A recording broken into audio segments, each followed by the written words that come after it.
Selamat petang, salam sejahtera. Terima kasih karena bersama dengan saya di Nazilin Unity Channel. Anda masih ingat beberapa hari yang lepas Sanusi mendedahkan bahwa dia mempunyai senjata api. Dia ada pistol di dalam kereta, disimpan di kereta 24 jam untuk keselamatan beliau. Dan dalam pendedahan itu juga Sanusi katakan ada konspirasi ataupun ada komplot untuk menangkap beliau sejak 6 bulan yang lalu. Tetapi malangnya konspirasi ataupun dakwaan Sanusi Magdor itu telah pun dinafikan oleh timbalan Ketua Polis Negara sendiri, timbalan Ketua Polis Negara yang paling saya sanjungi, yaitu Ayub Khan.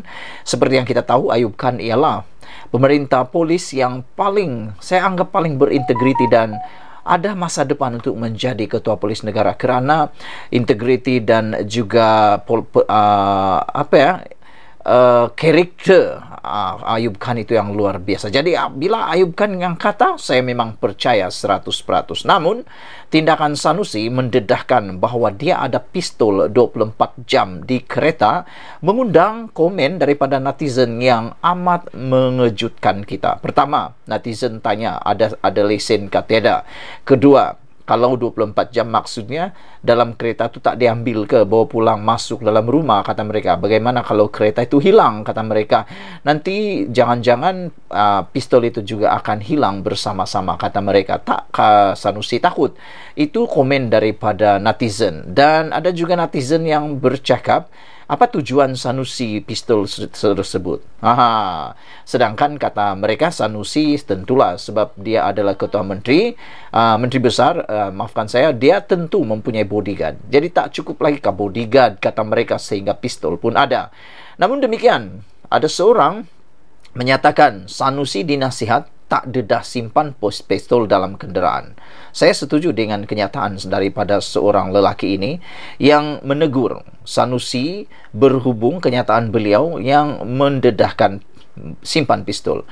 Yang ditakuti ialah nanti para penjahat akan menyasarkan kereta Sanusi untuk dirompak. Itu yang menakutkan, untuk dirompak dan untuk dicuri pistol tersebut. Itu yang paling ditakuti. Tular di media sosial, seorang lelaki memberi nasihat kepada Datuk Seri Muhammad Sanusi Magdor agar tidak celupar mendedahkan kepada umum dalam kenderaannya ada pistol. Lelaki yang tidak dikenali identiti itu tetapi mendakwa sebagai kawan dan sahabat kepada Menteri Besar itu menegaskan tindakan Muhammad Sanusi menyimpan senjata api dalam kenderaan adalah salah dari segi undang-undang. Kata beliau, dia ingat pistol itu pistol mainan, boleh diowarkan kepada orang ramai.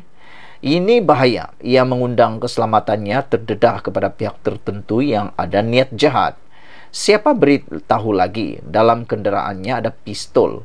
Siap beritahu lagi, kata beliau. Siap beritahu lagi dalam kenderaannya ada pistol dengan 14 peluru dalam kelopak. Ini sudah salah, sahabat, walaupun cakap ada lesen, kata beliau. Kena ingat, ketika seseorang itu yang memegang jawatan besar menyatakan dia ada pistol, pistol itu kena bersentuh dengan badan. Itu yang mengikut undang-undang betul, bukan letak dalam kenderaan, kata beliau. Kan dah aku kata. Kan dah saya kata sebelum ini, tindakan Sanusi memberitahu ada pistol itu amat bahaya untuk diri sendiri beliau. Kerana seorang lelaki ini, barulah kita faham, rupa-rupanya kata beliau mengikut undang-undang, pistol itu tidak boleh ditinggalkan dalam kereta tanpa bersentuhan dengan badan. Makna kata, dia perlu menyisipkan pistol itu sepanjang waktu. Kalau dibawa keluar, mesti bersama dengan dia dalam badan dia, atau bukan dalam badan, bersentuhan dengan badan untuk keselamatan pistol tersebut dan bukan letak dalam kenderaan. Muhammad Sanusi yang juga Ketua Pengarah Pilihan Raya Perikatan Nasional ketika berucap pada ceramah gelombang PN di Padang Awam Kuala Ketil malam Isnin lalu mendedahkan dalam kenderaannya sepanjang masa ada pistol sebagai langkah keselamatan. Senjata api itu katanya dibawa sebagai persediaan susulan maklumat adanya rancangan untuk menangkap dan menjatuhkan kredibilitinya sejak 6 bulan lalu. Adakah dengan itu Sanusi akan gunakan senjata itu kalau tiba-tiba beliau ditangkap? Itu pun bahaya juga. Kalau tiba-tiba dia tak dapat kawal diri, bukankah itu sesuatu yang amat bahaya? Sedangkan polis pun kalau ada pilihan yang lain, mereka tidak akan menggunakan pistol untuk keselamatan. Mereka akan guna cara yang lain. Kerana kalau mereka tertembak atau menembak orang awam atau sesiapa saja, mereka akan turut dibicarakan sama ada itu membunuh atau tidak.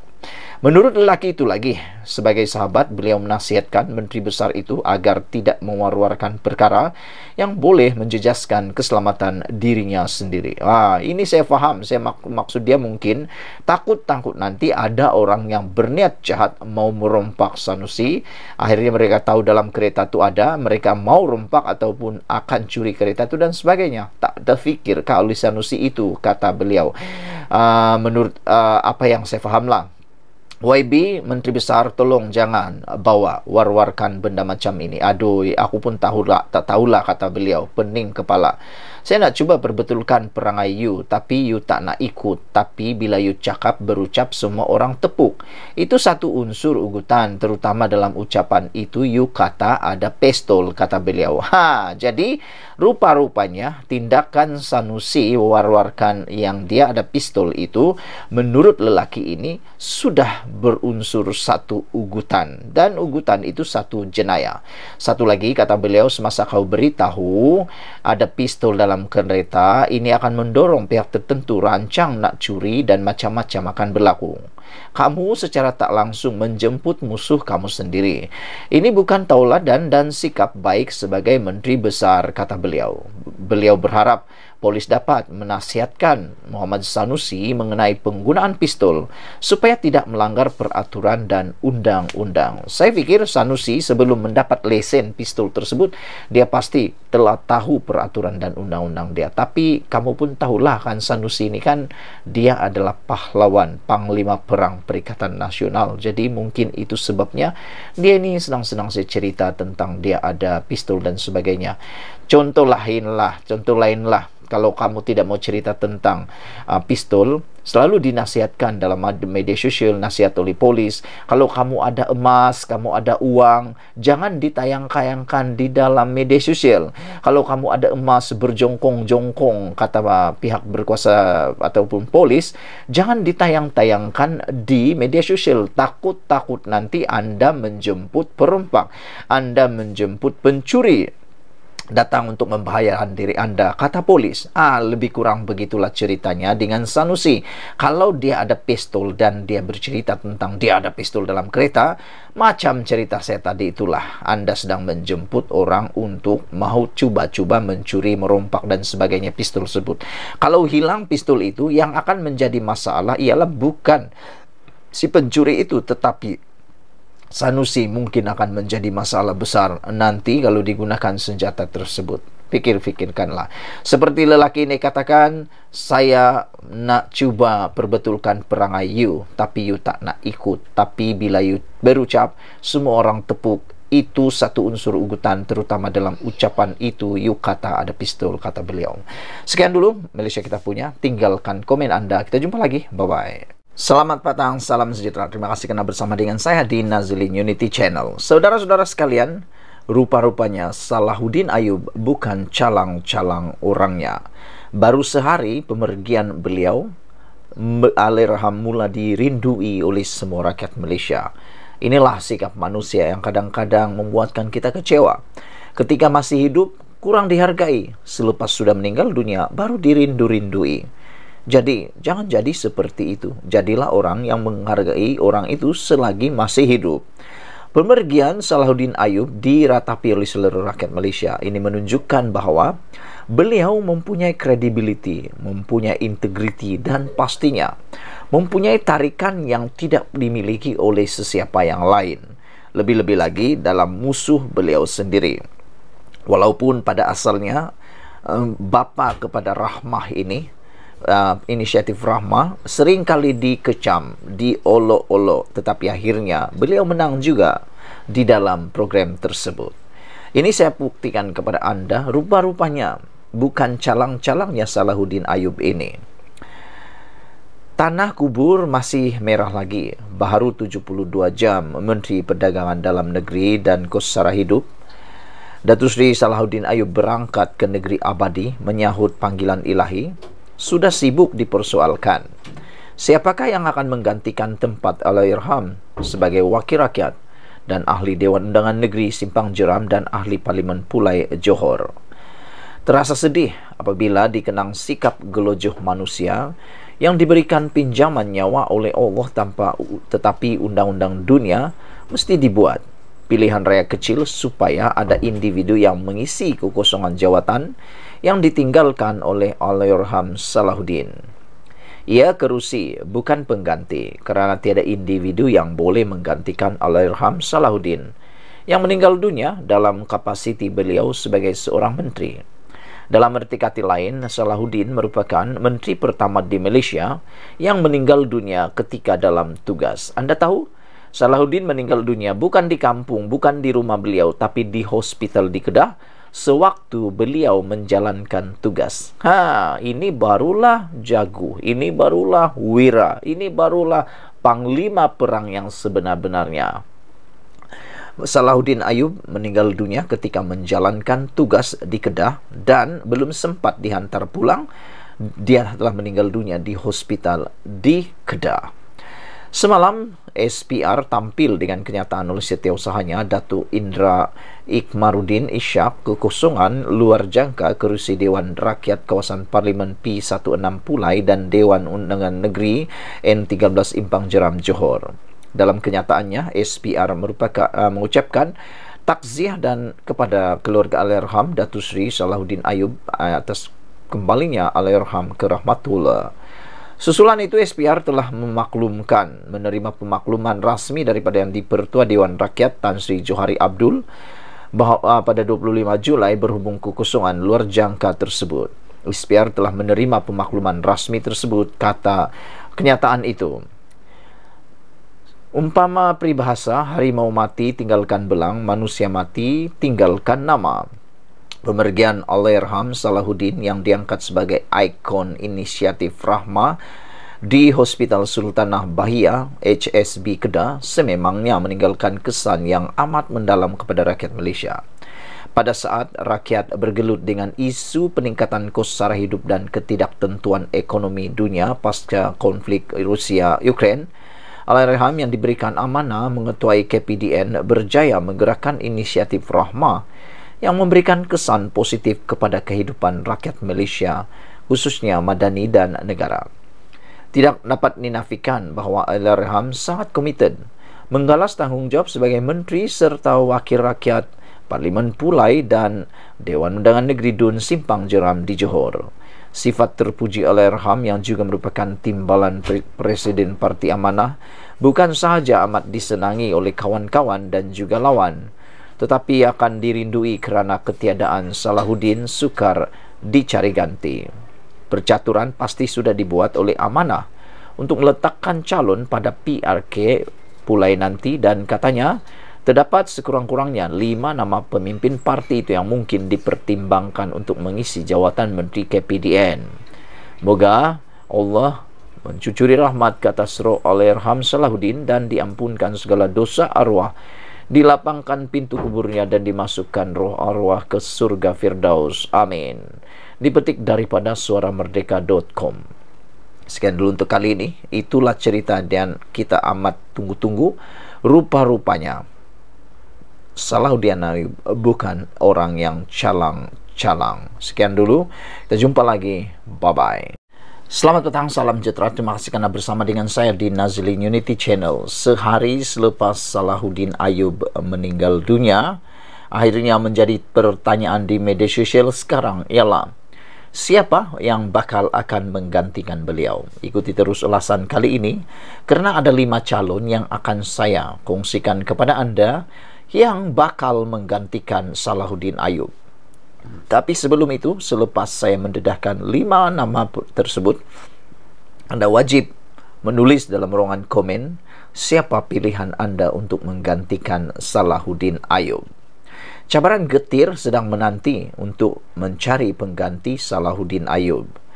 Ikon inisiatif Rahmah yang telah pergi, yang ditangisi oleh seluruh rakyat Malaysia, iaitu Datuk Seri Salahuddin Ayub yang meninggal dunia di Hospital Sultanah Bahia Kedah pada Ahad lalu sememangnya meninggalkan kesan sangat mendalam kepada rakyat Malaysia. Pada saat rakyat bergelut dengan isu peningkatan kos sara hidup dan ketidaktentuan ekonomi dunia pasca konflik Rusia-Ukraine, Allahyarham yang diberikan amanah mengepelai Kementerian Perdagangan Dalam Negeri dan Kos Sara Hidup berjaya menggerakkan inisiatif Rahmah yang memberi kesan positif kepada negara. Beliau yang terkenal dengan sangat komited menggalas tanggungjawab sebagai menteri serta wakil rakyat Parlimen Pulai dan Dewan Undangan Negeri Dun Simpang Jeram di Johor, kepribadian timbalan Presiden amanah itu amat disenangi kawan dan lawan, pasti amat sukar dicari ganti. Menurut sumber amanah, terdapat sekurang-kurangnya 5 nama pemimpin parti itu yang mungkin dipertimbangkan bagi jawatan Menteri KPDN. Berdasarkan amalan pengagihan jawatan menteri di peringkat Kerajaan Perpaduan, amanah diberikan kota 2 jawatan menteri iaitu Kementerian Pertanian dan Keterjaminan Makanan yang diterajui Presiden sendiri Datuk Seri Muhammad Sabu dan KPDN digalas Allahyarham. Jika Perdana Menteri Datuk Seri Anwar Ibrahim memutuskan untuk memilih calon pengganti berdasarkan kota parti, terdapat 5 pemimpin utama amanah yang boleh dipertimbangkan. Siapa orangnya? Ikuti terus ulasan ini. 5 pemimpin itu ialah 2 Naib Presiden Adli Zahari, kini Timbalan Menteri Pertahanan, dan Senator Datuk Seri Dr. Mujahid Yusof. Calon lain ialah Ahli Parlimen Kuala Selangor Datuk Seri Dr. Zulkifli Ahmad, Ahli Parlimen Hulu Langat Muhammad Sani Hamzan, dan Ahli Parlimen Seri Gading Aminul Huda Hassan. Ujar sumber itu kepada Sinar Premium pada Selasa. Daripada 5 orang ini, saudara-saudara penonton sekalian, pada pendapat anda, siapakah yang paling layak antara mereka ini? Adakah 2 naib presiden iaitu Adli Zahari, ataupun Datuk Seri Dr. Mujahid Yusof, ataukah Ahli Parlimen Kuala Selangor iaitu Datuk Seri Zulkifli Ahmad yang sebelum ini pernah menjadi Menteri Kesihatan, dan juga atau Muhammad Sani Hamzan ataupun Aminul Huda Hassan. Jika calon pengganti Salahuddin dipilih berasaskan hierarki parti dan pengalaman, sumber amanah itu menjelaskan Adli Mujahid, bekas Menteri Agama, dan Dr. Zulkifli, bekas Menteri Kesihatan, adalah calon yang terbaik. Saya fikir ketiga-tiga mereka ini mempunyai kredibiliti, integriti, dan mempunyai kebolehan masing-masing. Jelas sumber itu, Adli merupakan satu-satunya naib presiden amanah yang berjaya memenangi kerusi parlimen pada pilihan raya PRU15 lalu, selain berpengalaman selaku Ketua Menteri Melaka. Walaupun beliau sudah dilantik sebagai Timbalan Menteri Pertahanan, Adli dilihat memiliki perwatakan paling hampir dengan Allahyarham, selain terbukti menjalankan tanggungjawab Ketua Menteri Melaka dengan baik sebelum ini. Bagi Dr. Zulkifli pula, rekod perkhidmatan cemerlang beliau sewaktu menjadi Menteri Kesihatan menyebabkan beliau dianggap calon paling berkelayakan. Begitu juga dengan Mujahid yang berpengalaman sebagai Menteri Agama, selain baru dilantik sebagai senator baru-baru ini. Jika Perdana Menteri mahu memilih calon-calon baharu amanah dalam kalangan ahli parlimen parti itu yang lebih segar dan lantang, sumber amanah itu berpandangan nama-nama pemimpin seperti Muhammad Sani dan Aminul Huda yang kini pengerusi amanah Johor juga boleh dipertimbangkan. Sementara itu, pengarah eksekutif Ilham Center Hishamuddin Bakar menjangkakan proses pelantikan jawatan Menteri KPDN oleh Perdana Menteri bakal dibuat selepas pilihan raya negeri PRN akan datang. Ujarnya, pelantikan jawatan itu perlu disegerakan kerana portfolio KPDN boleh dianggap sebagai kementerian kritikal dan menjadi tumpuan rakyat sepanjang masa.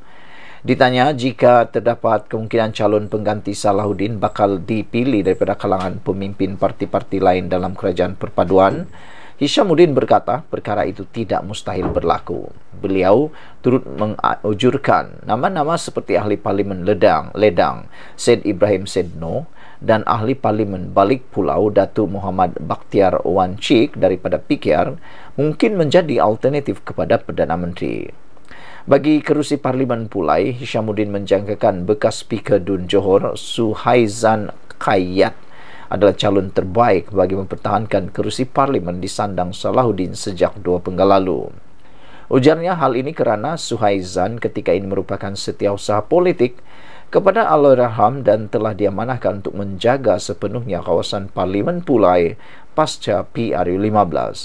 Saya fikir tiada masalah untuk Suhaizan mempertahankan kerusi Parlimen Pulai pada PRK akan datang, kerana pengaruh Salahuddin amat kuat di kawasan itu. Selain kerusi Pulai boleh dianggap kerusi campuran yang sinonim dengan penguasaan Pakatan Harapan. Untuk kerusi Dun Simpang Jeram, Hishamuddin berpandangan terdapat 2 calon sesuai dipertaruhkan amanah, iaitu Setiausaha PH dan Amanah Johor Faizul Saleh dan bekas Adun Pulai Sebetang Muhammad Taqiyuddin Chairman. Soal sama ada kerusi Dun Simpang Jeram mungkin ditandungi oleh ahli keluarga Allahyarham termasuk 6 anaknya sebagai penyambung legasi politik beliau.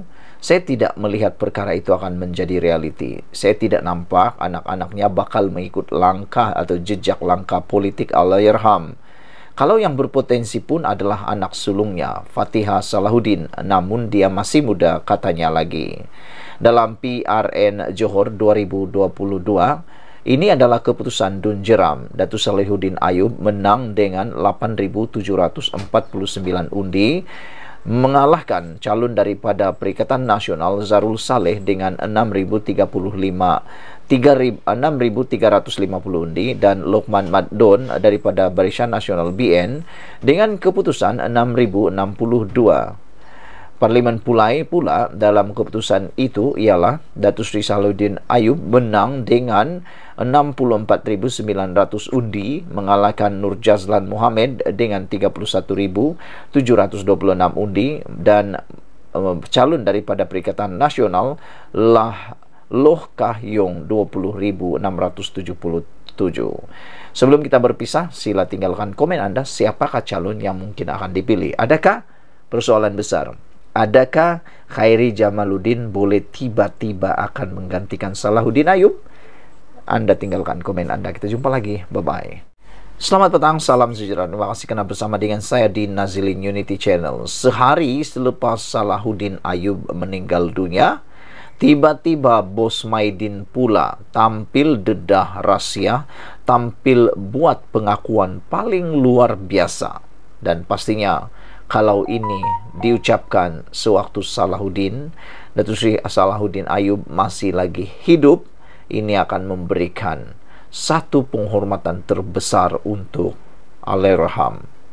Hari ini pengakuan Bos Maidin apabila beliau kata akan meneruskan legasi Menu Rahmah. Ini bermaksud rancangan Menu Rahmah yang diperkenalkan oleh Salahuddin Ayub, sehingga Salahuddin Ayub digelar sebagai Bapa Menu Rahmah atau Bapa Rahmah, adalah satu perkara atau rancangan yang sangat baik, sehingga kan orang antara yang terkaya di Malaysia ini, yaitu Bos Maidin, turut menyokong bahkan berjanji akan meneruskan legasi Menu Rahmah. Sehingga dalam satu tajuk berita yang saya baca kemarin, beliau kata sampai mati pun beliau akan teruskan legasi Menu Rahmah yang diperkenalkan oleh Salahuddin Ayub. Begitu hebatnya pemikiran Salahuddin Ayub.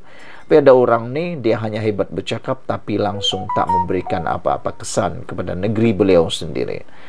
Pengarah urusan Maidin, Datuk Amir Ali Maidin berkata, beliau akan meneruskan legasi Menu Rahmah yang diperkenalkan oleh Menteri Perdagangan Dalam Negeri dan Kos Sara Hidup, Datuk Seri Salahuddin Ayub, sampai bila-bila. Beliau berkata demikian sewaktu dihubungi oleh Astro Awani secara langsung. Jelasnya, beliau menyifatkan inisiatif tersebut sangat memberikan impak yang besar terhadap rakyat, khususnya golongan berpendapatan rendah. Kata beliau, saya rasa ini satu inisiatif yang sangat ringkas, tapi yang meninggalkan kesan dalam hati rakyat.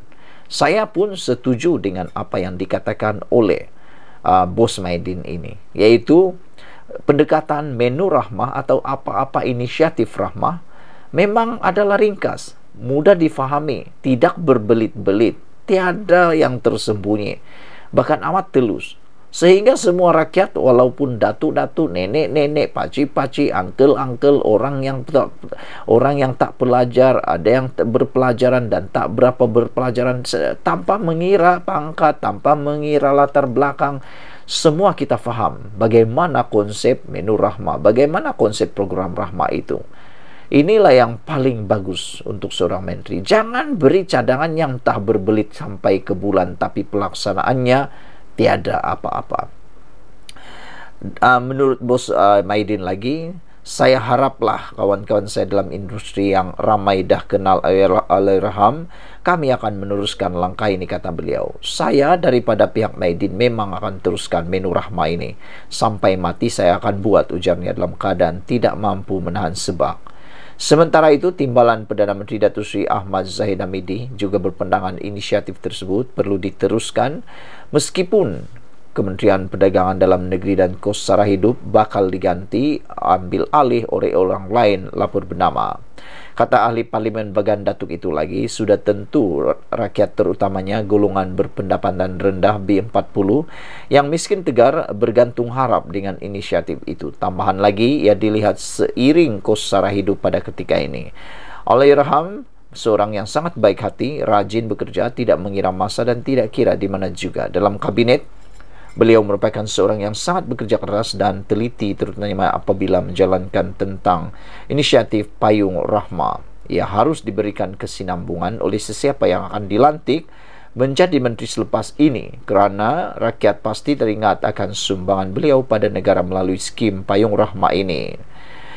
Untuk maklumat, inisiatif Menu Rahma merupakan langkah Kementerian Perdagangan Dalam Negeri dan Kos Sara Hidup KPDN. Ia digerakkan oleh peniaga private driven inisiatif dan akan dilakukan secara sukarela. Sekian dulu untuk kali ini, ikuti terus ulasan selepas ini.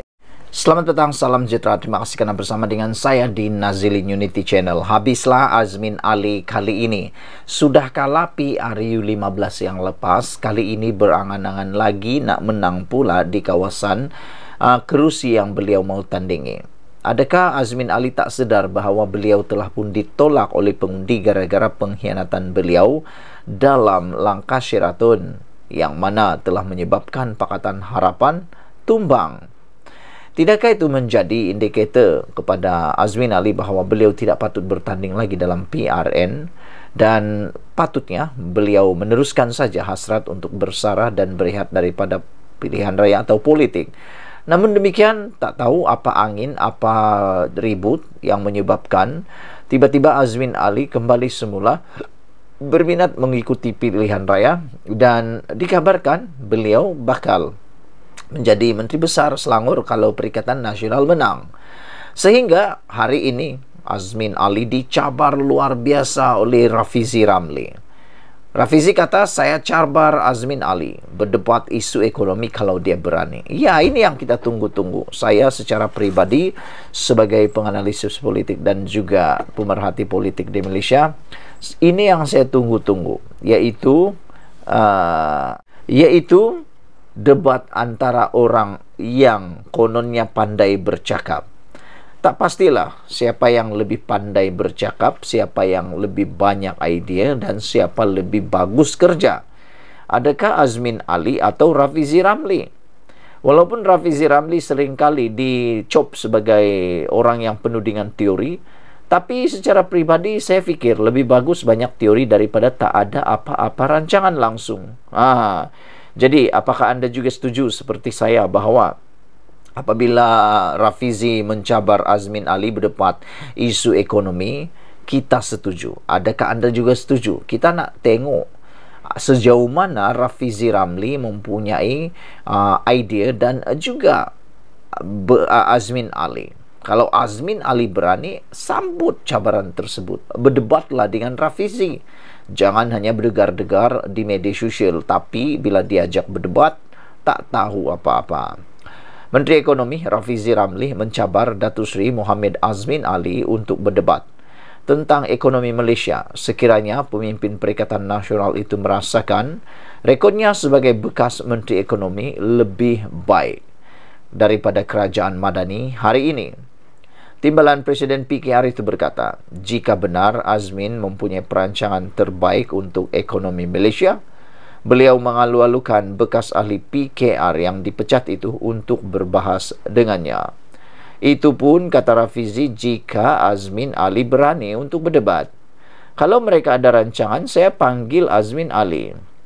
Kalau Azmin Ali sebagai bekas Menteri Ekonomi Perikatan Nasional merasakan rekod dia lebih baik daripada Kerajaan Perpaduan, saya cabar Azmin Ali berdebat dengan saya pasal ekonomi Malaysia. Kalau dia beranilah, kata Rafizi Ramli. Apa pendapat anda sekalian? Adakah anda rasa Azmin Ali akan berani menyahut cabaran untuk berdebat dengan Rafizi Ramli? Saya fikir inilah penentuannya. Beliau berkata demikian dalam satu video pendek ceramah jelajah Madani malam tadi yang tular di media sosial. Azmin merupakan Menteri Hal Ehwal Ekonomi di bawah Kerajaan Pakatan Harapan PH pada tahun 2018. Beliau kemudian dilantik sebagai Menteri Kanan, Menteri Perdagangan Antarabangsa dan Industri pada tahun 2020 selepas menjadi dalang kejatuhan Kerajaan Pakatan Harapan PH. Jadi sebelum kita berpisah, mohon kiranya anda share video ini, tinggalkan komen anda, adakah anda juga setuju kalau debat ini diteruskan? Paling best lagi kalau panggil sekali dengan siapa lagi kalau bukan Wan Saiful Wanjan. Sekian dulu untuk kali ini. Jangan lupa tinggalkan komen anda, tekan butang subscribe. Kita jumpa lagi. Bye-bye. Selamat datang, salam sejahtera. Terima kasih karena bersama dengan saya di Nazlin Unity Channel. Pemuda PAS Pulau Pinang tiba-tiba mengamuk dengan Presiden Gerakan. Rupanya ini yang Dominic Lau lakukan. Pemuda PAS kawasan Tasik Gelugur berang dengan Presiden Parti Gerakan Rakyat Malaysia Gerakan, Datuk Dr. Dominic Lau, dengan menuntut Timbalan Perikatan Nasional PN itu berundur daripada bertanding kerusi Melayu di kawasan itu pada PRN bulan depan. Naib Ketuanya Muhammad Ikhwan Afiq Muhammad Anwar menegaskan bahawa Dominic Lau tidak harus berangan-angan untuk berbuat demikian atau berdepan tindakan keras daripada sayap pemuda kawasan itu. Menerusi kenyataan dikeluarkan, Afiq berkata, pihaknya akan menggerakkan perarakan besar-besaran calon bebas di Dun Teluk Air Tawar dan Permatang Berangan pada penamaan calon 29 Julai nanti jika Dominic masih berkeras untuk bertanding di kerusi Melayu. Dewan Pemuda PAS Tasik Gelugur bersama dengan pengundi di Permatang Berangan dan Teluk Air Tawar akan memastikan kekalahan kepada calon gerakan di Teluk Air Tawar dan calon bersatu di Permatang Berangan jika tuntutan ini tidak dipatuhi, tegasnya. Kemarahan pihak PAS berhubung kedudukan calon bertanding di kedua-kedua dun tersebut semakin ketara apabila Afiq lantang memberi amaran kepada Dominic agar tidak bermain api. Jangan sesekali bermain dengan api, nanti api itu sendiri akan memakan diri, kata beliau. Jangan cabar kesabaran pemuda PAS, marahnya lagi. Sebelum ini, desas-desus mendakwa setiap parti dalam Perikatan Nasional diberikan satu kerusi dalam 3 dun di Parlimen Tasik Gelugur. Parlimen P042 Tasik Gelugur yang kini disandang bersatu melalui Datuk Wan Saiful Wanjan mempunyai 3 dun, yaitu Permatang Berangan, Sungai Dua dan Teluk Air Tawar. Kemenangan Perikatan Nasional ke atas Parlimen Tasik Gelugur pada PRU 15 dilihat mengejutkan pemerhati politik selain Parlimen Kepala Batas dan Parlimen Permatang Pau. Dalam 3 kawasan parlimen terbabit, terdapat 9 kerusi dun majoriti Melayu.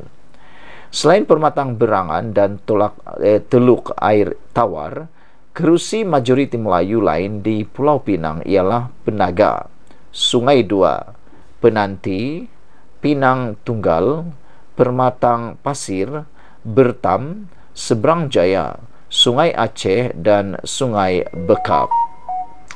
Saudara-saudara sekalian, rupa-rupanya inilah yang berlaku apabila Dominic Lau keras kepala, sehingga Dominic ditegur oleh pemuda PAS, yaitu Muhammad Ikhwan Afiq. Beliau kata, Dominic jangan keras kepala, sehingga Dewan Pemuda PAS Tasikgelugur bersama dengan pengundi di Permatang Berangan dan Teluk Air Tawar akan memastikan kekalahan kepada calon gerakan di Teluk Air Tawar dan calon bersatu di Permatang Berangan jika tuntutan ini tidak dipatuhi atau diikuti, kata beliau. Naib Ketuanya Muhammad Ikhwan Afiq Ahmad Muhammad Anwar menegaskan bahwa Dominic tidak harus berangan-angan untuk berbuat demikian atau berdepan tindakan keras daripada sayap pemuda kawasan itu. Menurut kenyataan dikeluarkan, Afiq berkata pihaknya akan menggerakkan perarakan besar-besaran calon bebas di Teluk Air Tawar dan Permatang Berangan pada penamaan calon 29 Julai nanti jika Dominic masih keras untuk bertanding di kursi Melayu. Ikuti terus ulasan selepas ini. Selamat petang, salam sejahtera. Terima kasih Anda bersama dengan saya di Nazilin Unity Channel. Ini satu pendedahan yang Anda patut tahu dan Anda pasti akan share. Pasti saya yakin Anda akan kongsikan ini kepada semua orang, karena ini akan bercerita tentang dah kalah PRU tapi masih nak bertanding PRN. Rupanya Elaun yang wakil rakyat dikejar, ini nilainya. Pasti di luar sana ramai netizen yang nak tahu apa sebenarnya habuan, apa sebenarnya yang dikejar, berapa nilai duit, berapa gaji, berapa elaun yang diterima oleh YB yang menang dalam PRU maupun PRN yang akan berlangsung tidak lama lagi ini. Saya seringkali bercerita dengan rekan-rekan, kami bertanya, kenapa orang sanggup berebut-rebut mau menjadi YB, padahal YB ini kerjanya bukan senang, tapi rupa-rupanya ada nilai imbuhan, elaun, gaji yang memang membuatkan mereka meliurkan, menjadikan kita berliur lah macam tu. Tapi bagi kita semua yang tidak ada rezeki untuk menjadi YB, tak apalah, cukuplah berliur melihat mereka. Okey, saya kongsikan dengan Anda semua. Ini rupanya sebab sudah kalah PRU tapi masih nak bertanding PRN. Rupanya elaun yang wakil rakyat dikejar, ini nilainya. Korang masih ingat lagi tak dengan isu elaun pinggan mangkuk yang digembar-gemburkan oleh ahli Parlimen Muar, yaitu Syed Saddiq Syed Abdurrahman? Siapa yang lupa? Kami akan letakkan ciapan Syed Saddiq Syed Abdurrahman mengenai isu elaun itu di bawah. Isu ini sebenarnya mengenai kes tuduhan rasuah oleh Syed Saddiq Syed Abdurrahman. Dia telah melampirkan keterangan menafikan tidak terlibat dalam gejala rasuah. Pada masa sama, dia juga mengatakan ada elaun pinggan mangkuk sebanyak RM42.000. Saya ulang sekali lagi, berjumlah sebanyak RM42.000 secara one-off. Saya pikir dari hidup saya, dari kecil sampailah mungkin saya meninggal dunia, saya tidak akan mampu membeli pinggan mangkuk berjumlah RM42.000 ini. Yalah, bayangkanlah, RM42.000 itu bukan kecil nilainya, ia sangat besar. Tapi itulah yang didedahkan oleh Syed Saddiq Syed Abdurrahman. Pinggan mangkuk pun elaunnya RM42.000 secara one-off. Siapa yang tidak terliur kan? Banyak lagi elaun-elaun yang mungkin tak masuk akal bagi kita. Seperti pertama, elaun pembayaran tol dan bahan api kendaraan. Ada tak korang bahagikan gaji untuk duit tol? Kalau ada, berapa ringgit yang korang letak untuk duit tol? 100 atau 200 ringgit? Macam admin selalu, kalau nak keluar je baru top up touch and go. Tahu-tahu ada banyak lagi baki. Kenapa kami sebut pasal tol ini? Tahu tak? Ahli parlimen akan menerima duit tol. Berapa jumlahnya? Elaun juga terbahagi kepada dua. Elaun ini layak dibayar kepada ahli Dewan Negara sebanyak RM200 sebulan. Manakala ahli Dewan Rakyat akan menerima RM300 sebulan. Tahukah korang? Ahli parlimen juga akan mendapat elaun bahan api kendaraan sebanyak RM750 sebulan bagi ahli Dewan Negara dan RM1.500 bagi ahli Dewan Rakyat. Banyak kan? Memang banyak. Sama nilainya, jumlahnya dengan bayaran CCM kereta Anda sebulan. Itu baru minyak mereka. Allowance minyak mereka. Coba bayangkan. Kalau kita tak keluar mana-mana, lepas tu bakinya bertambah je. Pergi ke mana agak-agaknya kan? Okey, kedua. Allowance pakaian panas, pakaian rasmi istiadat dan bantuan pakaian black tie. Kalau ada ahli parlimen menghadiri satu tugas rasmi di negara yang beriklim sederhana, mereka berhak untuk menuntut allowance pakaian panas berasaskan apa-apa kadar dan atas apa-apa terma dan syarat yang dinyatakan dalam perkeliling pembendaraan yang berkaitan atau apa-apa pindaan kepadanya. Mereka juga akan diberikan RM1.500 sebagai allowance pakaian rasmi istiadat atas apa-apa terma dan syarat yang dinyatakan dalam perkeliling perkhidmatan yang berkenan atau apa-apa pindaan kepadanya. Nombor 3, allowance telefon dan diberikan alat komunikasi mudah alih keistimewaan diberikan kepada semua ahli parlimen untuk telefon, iaitu ahli parlimen diperuntukkan dengan satu telefon talian terus dalam tempat kediaman persendirian. Ahli parlimen diperuntukkan dengan satu talian terus di pejabat perkhidmatan. Kos pemasangan dan sewa telefon ditanggung. Ahli parlimen layak diperuntukkan dengan sebuah telefon bimbit atau alat komunikasi mudah alih dengan harga tidak melebihi RM2.000 sekali dalam masa 2 tahun dan hendaklah disokong dengan resit asal pembelian. Sabar jap, bukan tu je. Mereka juga akan menerima allowance telefon pada kadar RM900 sebulan, dibayar tanda memerlukan sokongan tanpa tanda memerlukan sokongan apa-apa resit. Bayangkan kalau kita beli internet guna allowance ini. Wow, RM900 sebulan tu bosku. Nombor 4, allowance mesyuarat. Setiap kali mesyuarat dihadiri akan dapat bayaran. Punya bagus kan? Kalau Anda bekerja di swasta atau di kerajaan, bayangkan kalau Anda mendapat bayaran dalam setiap majlis atau mesyuarat yang Anda hadiri. Kan punya bagus. Banyak-banyakkanlah mesyuarat supaya lebih banyaklah dapat allowance yang dapat. Kalaulah kita dapat.